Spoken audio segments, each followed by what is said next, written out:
वज़ीर-ए-आज़म नरेंद्र मोदी ने मुल्क में कोविड से मुताल्लिक सूरत हाल पर की आला सतही जायजा मीटिंग में सेहत आमा की तैयारियों का लिया गया जायजा। गुज़िश्ता 24 घंटों में मुल्क भर से सामने आए कोरोना के 1134 नए मामले।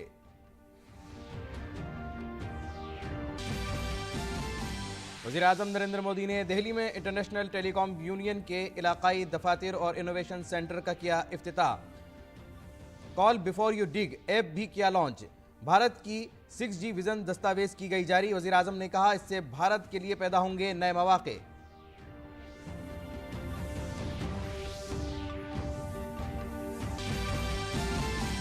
मरकजी वज़ीर दाखिला अमित शाह ने जम्मू कश्मीर के कुपवाड़ा में वीडियो कॉन्फ्रेंसिंग के जरिए शारदा मंदिर का किया इफ्तिताह।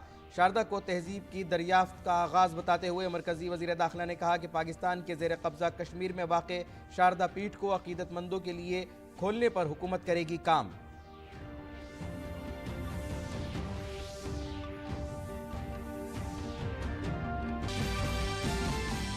युगादी डे पर हैदराबाद में सदर निलाइम आज से पूरे साल के लिए खोल दिया गया। सदर जमहूरिया द्रौपदी मुर्मू ने वीडियो कॉन्फ्रेंसिंग के जरिए किया इसका इफ्तिताह।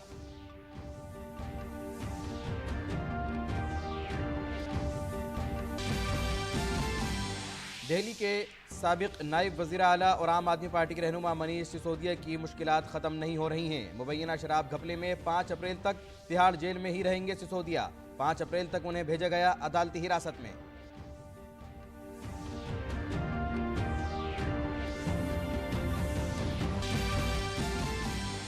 गुड़ी पड़वा और उगादी त्यौहार से आज हुआ हिंदू नए साल का आगाज। चैत्र नवरात्रि के पहले दिन मंदिरों में की गई पूजा। कटरा में फूलों से सजा दरबार, अकीदतमंदों का लगा तांता।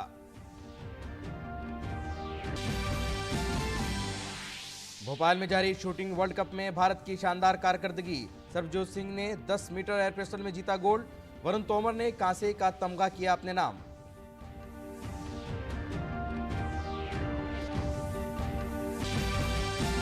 भारत और ऑस्ट्रेलिया के दरमियान तीसरा वनडे चेन्नई में शुरू हुआ। ऑस्ट्रेलिया ने टॉस जीतकर पहले बैटिंग का किया फैसला। रोहित शर्मा की कप्तानी में टीम इंडिया की सीरीज पर कब्जा करने की कोशिश।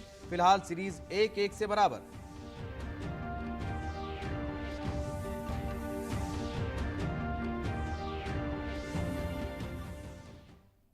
नाज़रीन आदाब, खबरनामे में आपका इस्तकबाल है और अभी तक की हम खबरों के साथ मैं मोहम्मद नौमान। वज़ीर-ए-आज़म नरेंद्र मोदी कोविड से मुताल्लिक हालात और सेहत आमा की तैयारियों के लिए एक आला सतही मीटिंग की है वज़ीर-ए-आज़म ने, और मुल्क में गुज़िश्ता कई दिनों से कोरोना के मामलों में इजाफा देखा जा रहा है। आज सुबह वज़ारत सेहत की तरफ से जारी आदाद-ओ-शुमार के मुताबिक 1134 नए मामलों की तस्दीक हुई है। इसके बाद एक्टिव मामलों की तादाद भी 7026 हो गई है।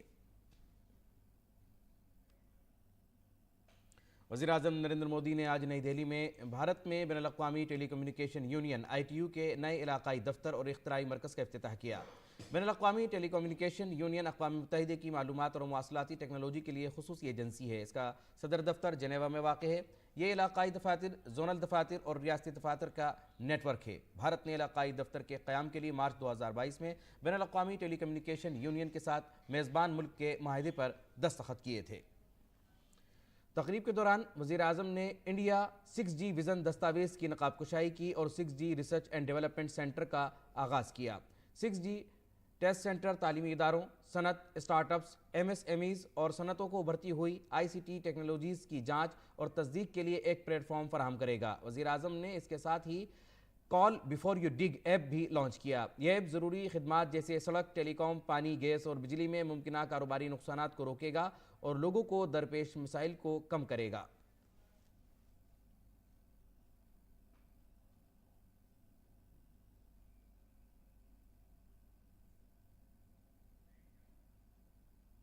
इस मौके पर खिताब करते हुए वज़ीर-ए-आज़म मोदी ने कहा कि बैनुल-अक़वामी टेलीकम्युनिकेशन यूनियन का नया इलाकाई दफ्तर और इख्तिराई मरकज़ डिजिटल इंडिया के विज़न को आगे बढ़ाएगा और साथ ही खित्ते में जनूबी एशिया और ग्लोबल साउथ के लिए नए हल फराहम करेगा।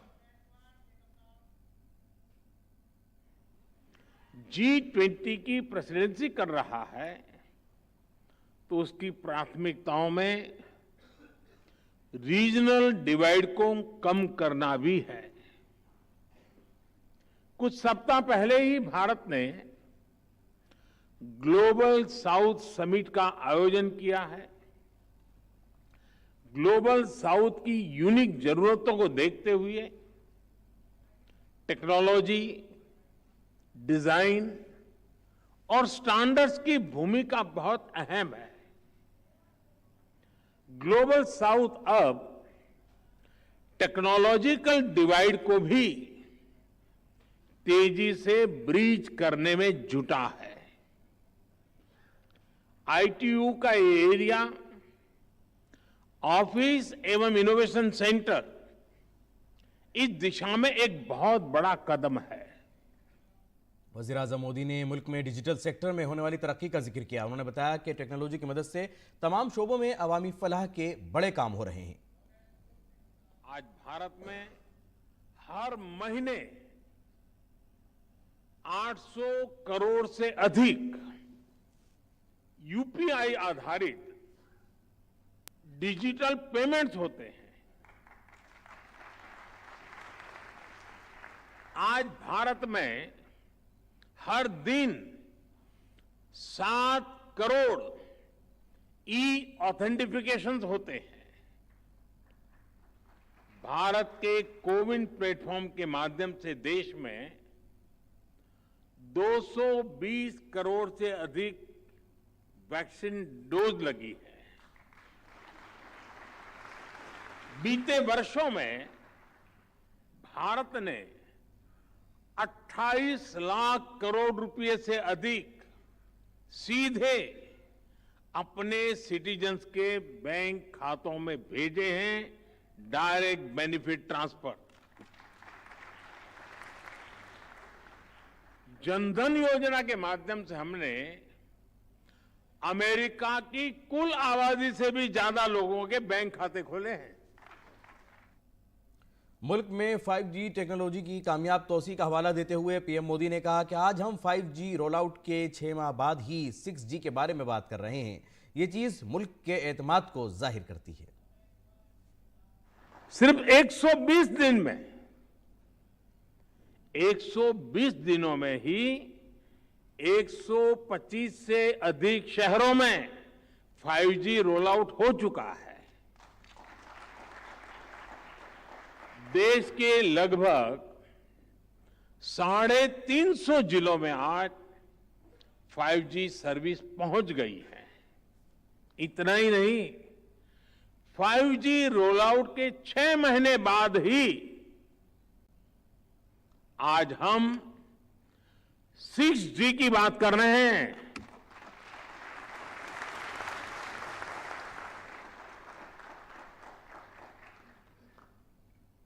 और ये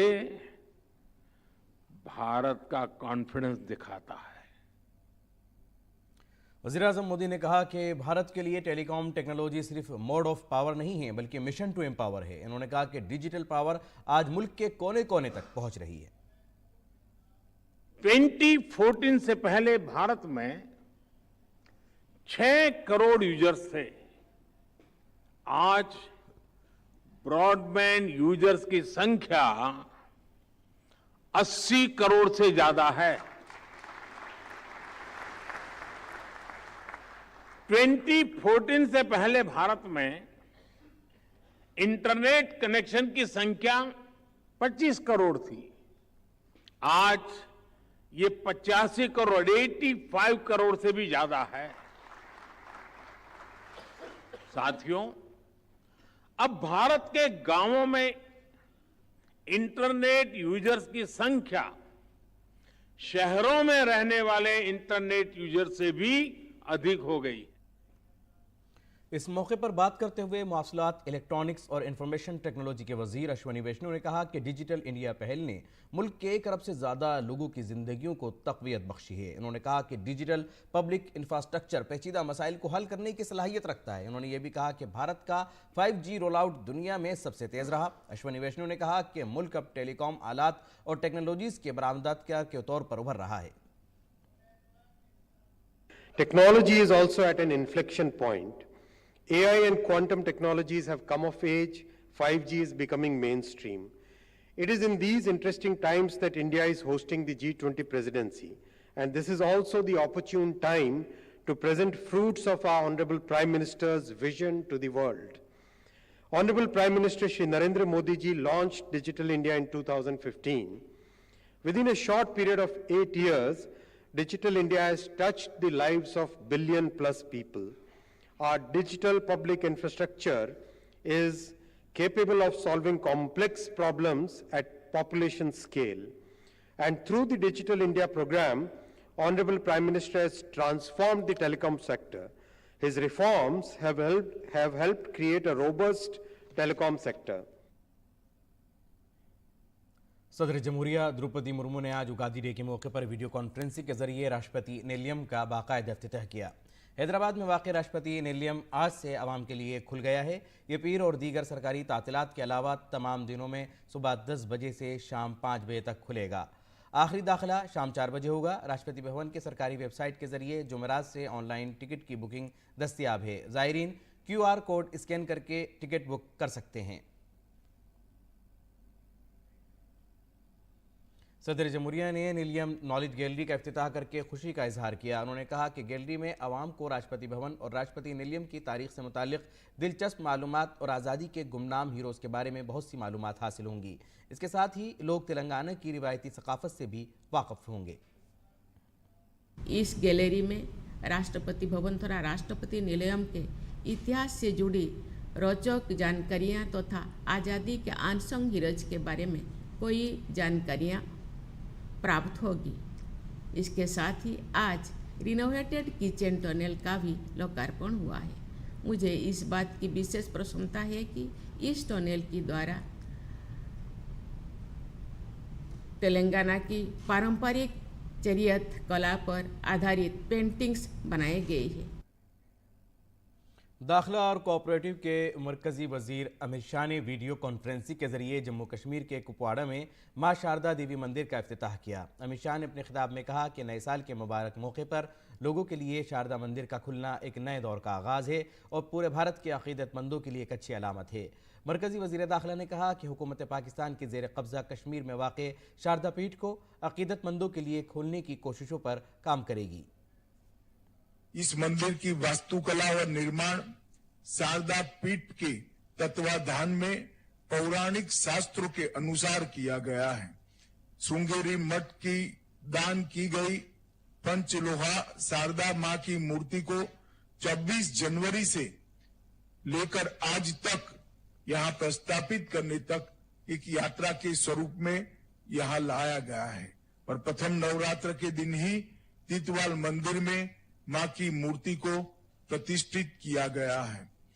ये कदम सिर्फ एक मंदिर का पुनर्निर्माण नहीं है, शारदा सभ्यता की खोज की एक शुरुआत है और मैं मानता हूं यहीं से फिर से एक बार व्यक्ति की चेतना को ब्रह्मांड की अनंत चेतना के साथ जोड़ने वाले ज्ञान का जमीन पर उतरने की शुरुआत होगी। मरकज़ी वज़ीर दाखिला अमित शाह ने कहा कि आर्टिकल 370 की मनसूखी के बाद से जम्मू कश्मीर अपनी पुरानी तहजीब की तरफ बढ़ रहा है। कश्मीर में धारा 370 हटने के बाद जो शांति प्रस्तापित हुई है, इसने घाटी को और जम्मू को फिर से एक बार अपनी पुरानी परंपराओं की ओर, पुरानी सभ्यता की ओर, गंगा जमनी तहजीब की ओर ले जाने का काम किया है। जम्मू कश्मीर में सामाजिक और आर्थिक परिवर्तन की प्रतिबद्धता के अनुरूप सरकार ने संस्कृति के पुनरुद्धार सहित जम्मू कश्मीर के सभी क्षेत्रों में पहल की है। इसके तहत 123 चिन्हित स्थानों का व्यवस्थित रूप से जीर्णोद्धार और उनकी मरम्मत का काम चल रहा है। वज़ीर दाखिला अमित शाह ने जम्मू कश्मीर की कदीम तहजीब से जुड़े तारीखी मकामात की तज़ीं और आयरश की कोशिशों का भी जिक्र किया। कई सारे मंदिर, कई सारे सूफी स्थान, जियारत शरीफ रेशमोला, राम मंदिर, सफा कदल का मंदिर, होटेली गुम्पा का मंदिर, जगन्नाथ मंदिर, कई सारे स्थानों को फिर से एक बार पुनर्निर्मित करने का काम चला है और 65 करोड़ के बजट से इसके पहले चरण में 35 स्थानों का नवीनीकरण और उनका पुनरुद्धार आज किया जा रहा है। 75 धार्मिक स्थानों को और सूफी संतों के स्थानों को पहचान कर 31 मेगा सांस्कृतिक कार्यक्रम भी आयोजित किए गए हैं। दिल्ली पुलिस ने वज़ीर-ए-आज़म नरेंद्र मोदी के काबिल एतराज़ पोस्टर लगाने के सिलसिले में 100 FIR दर्ज की हैं। रिपोर्ट्स के मुताबिक इन पोस्टरों पर लिखा था, मोदी हटाओ मुल्क बचाओ। दिल्ली पुलिस के स्पेशल CP दीपेंद्र पाठक ने बताया कि पूरे शहर में वज़ीर-ए-आज़म नरेंद्र मोदी के खिलाफ काबिल एतराज़ पोस्टर लगाए गए हैं, जिन पर तेज़ी से कार्रवाई की जा रही है। उन्होंने बताया कि इन काबिल एतराज़ पोस्टरों में प्रिंटिंग प्रेस के बारे में कोई मालूमात नहीं है। स्पेशल CP दीपेंद्र पाठक ने बताया कि अब तक 6 लोगों को गिरफ्तार किया गया है। इन पोस्टरों का लिंक आम आदमी पार्टी से मुताल्लिक बताया जाता है। दीपेंद्र पाठक ने कहा कि आम आदमी पार्टी के दफ्तर से निकलते ही पुलिस ने वैन को रोक लिया, जिससे कई पोस्टर जब्त किए गए हैं और मौके पर कुछ गिरफ्तारियां भी की गईं। उन्होंने बताया कि प्रिंटिंग प्रेस एक्ट और प्रॉपर्टी एक्ट के गलत इस्तेमाल के तहत FIR दर्ज की गई हैं। पुलिस के मुताबिक 2 प्रिंटिंग प्रेस फर्मों को 50-50 हज़ार पोस्टर्स बनाने का ऑर्डर दिया गया था और कंपनियों से वाबस्ता मुलाजमीन ने इतवार रात गए से पोस्टर पीर की सुबह तक मुख्तलिफ इलाकों में लगाए थे। प्रिंटिंग प्रेस का नाम पोस्टर्स पर शाया न करने पर मालकान को गिरफ्तार किया गया है। एक तो चोरी, ऊपर से सीना चोरी, कुछ यही आलम आम आदमी पार्टी का है।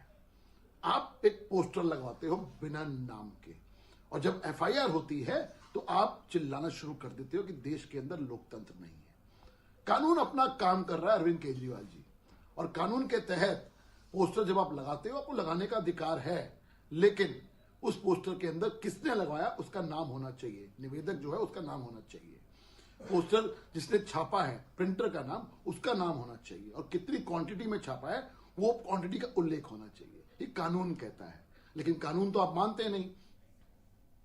मुल्क में सेहत खिदमात के ढांचे को मजबूत करने और लोगों को CGHS खिदमात तक पहुँचे बनाने की सिमत में एक अहम कामयाबी हासिल करते हुए मरकजी सरकार वेलनेस सेंटर की तादाद में दिन ब दिन इजाफा कर रही है। मरकजी वज़ीर सेहत मनसुख मांडविया ने आज तमिलनाडु के कोयम्बटूर और महाराष्ट्र के छत्रपति संभाजी नगर में वर्चुअल तरीके से CGHS मरकज़ का इफ्तिताह किया। इसके साथ ही CGH के दायरे में शामिल शहरों की तादाद जो 2014 में 25 थी अब बढ़कर 79 हो गई है। ये लोगों को सेहत खिदमात आसानी से दस्तियाब कराने के वज़ीर-ए-आज़म नरेंद्र मोदी के अज़्म को पूरा करने की जानिब एक कदम है। सेहत के मरकज़ी वज़ीर मनसुख मांडविया ने इस मौके पर मुस्तफ़िदीन को बेहतर सेहत खिदमात आसानी से दस्तियाब कराने के मरकज़ी सरकार के अज़्म को दोहराया। आज पानी का आलमी दिन है। अक़वाम मुत्तहिदा के मुताबिक यह एक सालाना तक़रीब है जिसका आगाज़ 1993 में हुआ था। इसके तहत पानी की अहमियत को उजागर किया जाता है। भारत में इसराइल के सफ़ीर नूर गैलन ने पानी के आलमी दिन के मौके पर पानी के तहफ़्फ़ुज़ के लिए इंडिया गेट पर चिल्ड्रंस पार्क में ड्रिप इरिगेशन सेंटर सिस्टम का इफ्तिताह किया। देखिए ये रिपोर्ट। हर बरस 22 मार्च का दिन पूरी दुनिया में इंटरनेशनल वाटर डे के तौर पर मनाया जाता है। पहली मरतबा इसे साल 1993 में मनाया गया था। इस दिन को आलमी सतह पर मनाने का मकसद लोगों को पानी की अहमियत से वाकिफ कराना है, साथ ही इसकी बर्बादी को रोकना और इसके तहफ़्फ़ुज़ के ज़रूरी तरीक़ों के तईं अवाम को बेदार करना है, जिसके लिए स्कूल से लेकर कॉलेज और दफातर में मुख्तलिफ प्रोग्राम मुनक़्क़िद किए जाते हैं और लोगों को इस बारे में बताने की कोशिश की जाती है। इसी मकसद के तहत इंडिया गेट पर वाक़े चिल्ड्रंस पार्क में इसराइल के सफ़ीर नूर गैलन ने पानी के तहफ़्फ़ुज़ के लिए ड्रिप सिंचाई निज़ाम का इफ्तिताह किया। वाज़ेह हो कि ड्रिप सिंचाई निज़ाम से बड़ी मिक़दार में पानी का तहफ़्फ़ुज़ होता है। इस तरीके के तहत पानी को पौधों की जड़ों में बूंद बूंद करके पहुँचाया जाता है और पानी की बर्बादी ना के बराबर होती है। हमें उम्मीद है कि ड्रिप सिंचाई की यह विधि जल्दी सभी बागानों में अपनाई जाएगी। यह एक चालू परियोजना है। यहाँ पानी बचाने के सर्वोत्तम तरीकों में से एक है। इसका आविष्कार इजराइल में हुआ था। इजराइल जल प्रबंधन में विश्व में अग्रणी है। इजराइल अपने 90% पानी का उपयोग कृषि के लिए करता है। पानी के बगैर जिंदगी का तसव्वुर नामुमकिन है। ये दिन पानी की अहमियत के बारे में लोगों को बेदार करने के लिए मनाया जाता है।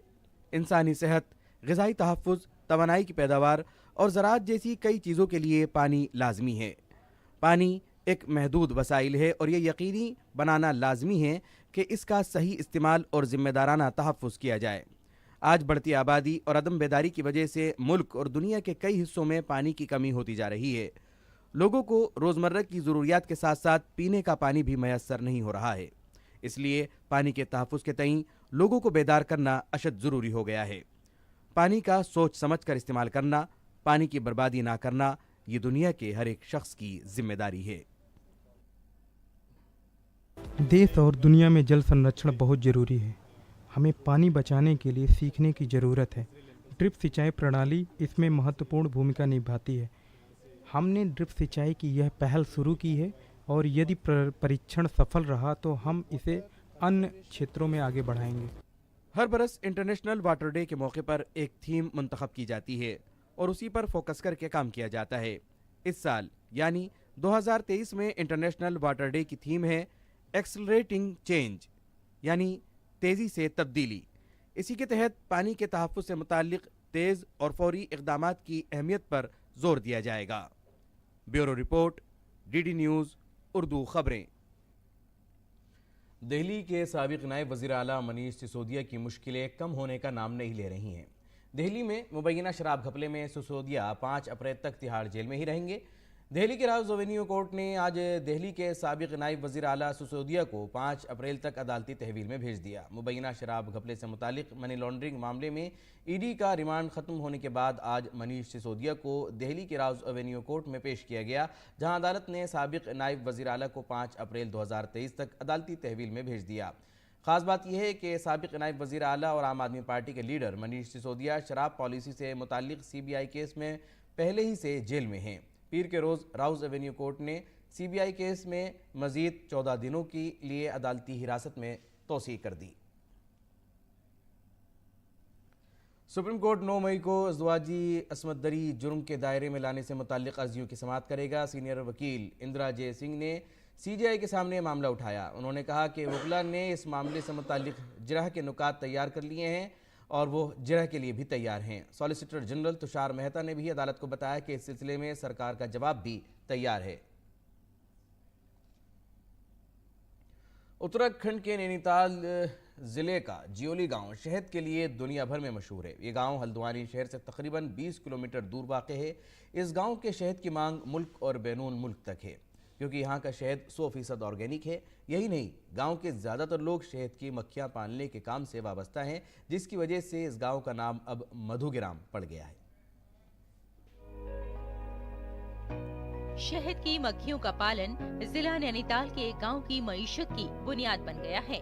जी हाँ, ये उत्तराखंड के नैनीताल जिले का जियोली गांव है, जो अब शहद की वजह से मधुग्राम बन गया है। लेकिन ये सफर इतना आसान भी नहीं था। एक वक्त था जब गांव में रोजगार न होने की वजह से वीराने की सूरत हाल थी। कुछ लोगों ने नकली मकानें भी शुरू कर दी थी, लेकिन गांव के कुछ लोगों की सोच ने गांव की तकदीर ही बदल दी। जियोली गांव के शहद की मांग अमेरिका से बरतानिया तक है। नैनीताल जिले के जियोली गांव के शहद की पूरी दुनिया में आज मांग है। गांव के मकीन जहां सालाना तकरीबन 300 क्विंटल शहद पैदा करके 500 रुपए फी किलो के हिसाब से फरोख्त करके माशी तौर पर खुशहाल हो रहे हैं, वहीं गांव में रहने वाले 50 से 60 खानदान भी इस काम से वाबस्ता हो चुके हैं। इसीलिए यहाँ शहद का कारोबार बहुत बढ़ गया है। ज्यादा लोग रोजी रोटी से वाबस्ता हो गए हैं। यहाँ के रहने वाले अब पहले के मुकाबले बेहद खुश हैं। ये जियोली भीमताल ब्लॉक का एक जियोली गांव है, जो अपने आप में काफ़ी संपन्न गांव है। और सबसे बड़ी बात यह है कि यहाँ के लोग बड़े मेहनती हैं और आप देख सकते हैं कि यहाँ पर किस प्रकार से उन्होंने कृषि को अपनाया है और हर व्यक्ति काम करने वाला है और यहाँ से पलायन जीरो है। और सबसे बड़ी बात यह है जिसमें मधुग्राम का चयन हो रहा था, क्योंकि यहाँ के लोग मधुमक्खी पालन के लिए प्रसिद्ध हैं और ये लोग मधुमक्खी पालन के लिए यहाँ से कन्नौज, आगरा, देश के अनेक कोनों पे जाते हैं और वहाँ जाकर के अपनी मक्खियों को ले जाते हैं। और जब जिस समय जहाँ इनको नेक्टर और फ्लोरा मिलता है, वहाँ ये जाकर के ये लोग अपनी मक्खियों को ले जाते हैं और शहद बनाते हैं। और यहाँ का शहद आज से नहीं, ब्रिटिश टाइम से फेमस है। अब डिजिटल मार्केटिंग के जरिए यहाँ से शहद की मांग अमेरिका, बरतानिया और कतर में भी होने लगी है। फ्लेवर्ड शहद को बच्चे भी खूब पसंद करते हैं। शहद की पैदावार को देखकर इस गांव को अब मधुग्राम के नाम से जाना जाता है। कुछ लोग इस निजाम की वजाहत करते हैं जिसे शहद ने बदल दिया है। हम लोगों ने इंडिका पे पहले काम किया, गाँव में कुछ बॉक्स रखे, उसके बाद धीरे धीरे मेलीफेरा को बढ़ाया और आज हमारे यहाँ पे 90% गाँव के लोग मधुमक्खी पालन का काम कर रहे हैं। अपनी आजीविका जो इनकी आजीविका है मधुमक्खी पे ही निर्भर करती है। और जो यहाँ शहद जो उत्पादन होता है, यह हमारे देश नहीं विदेशी पर्यटक भी इस क्षेत्र में आते रहते हैं, तो ये विदेशों तक यहाँ का शहद जाता है। जब शहद की मिठास रोजमर्रा की जिंदगी में घुली तो ज्यूली ग्राम के खानदानों की माशी हालत बेहतर हुई। कल तक जो लोग पाई पाई के लिए मोहताज थे, आज खुशहाल जिंदगी गुजार रहे हैं। नैनीताल से गीतेश त्रिपाठी की रिपोर्ट, डीडी न्यूज उर्दू खबरें। आलमी रेटिंग एजेंसी S&P ने भारतीय बैंकिंग निज़ाम की तारीफ की है। S&P ने अमरीकी बैंकारी निज़ाम में हलचल और UBS के जरिए क्रेडिट स्विस के हुसूल पर कहा कि भारतीय बैंक आलमी बैंकिंग के उतार चढ़ाव का सामना कर सकते हैं। रेटिंग एजेंसी ने कहा कि मालियाती इदारों को मजबूत फंडिंग प्रोफाइल, आला बचत शरह और हुकूमती ताउन की वजह से मजबूती मिली है। तजियाकारों ने कहा कि भारतीय बैंक अब अपने मौजूदा सरमाए की सतह और मालियाती मायार को बेहतर बनाए रखने की पोजीशन में है।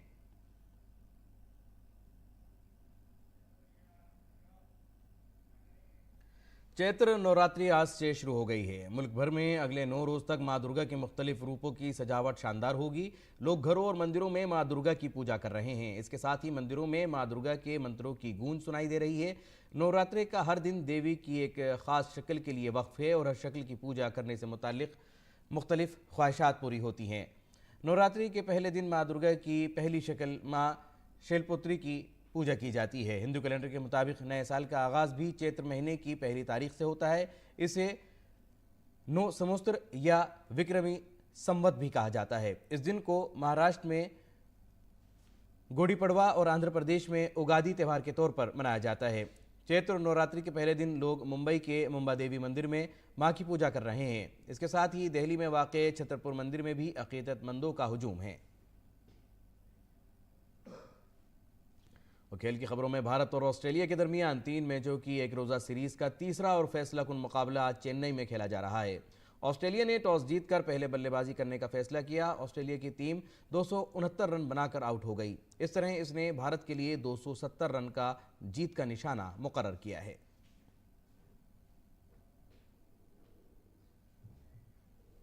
नाज़रीन, इसी के साथ खबरों का बुलेटिन यही मुकम्मल होता है। इजाज़त दीजिए, आदाब।